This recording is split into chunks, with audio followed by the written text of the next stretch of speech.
الله والوزير جبران باسيل بميرنا الشلوحي، شو ممكن ينتج عن هذا اللقاء؟ وين ممكن يصب بأي مطرح؟ لك في تحسس، خصوصا انه في معلومات مؤكده. تنظيم الشيء اللي كان عم بيتسمى طلاق حضاري، طلاق لايق. شو بترجح يصير في طلاق حضاري ام تنظيم خلاف ام اعاده لملمه لا، راح نأكد على الطلاق الحضاري. يعني اولا هذا اللقاء هو لقاء طبيعي انا بشوفه، لانه من البدايه بس صار هذا سوء التفاهم او هذا الالتباس الحاصل بالعلاقه ما بيننا وبين التيار الوطني الحر، تاسيسا على 5 الشهر اول جلسه صارت للحكومه الماضيه.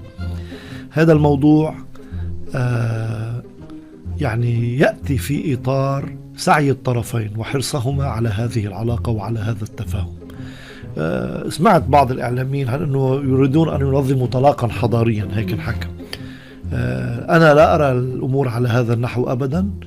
هذا التفاهم جلب للبنان الكثير من الخيرات، جنبه الكثير من الويلات، وسيجلب للبنان الكثير من الخيرات، لذلك نحن متمسكون به.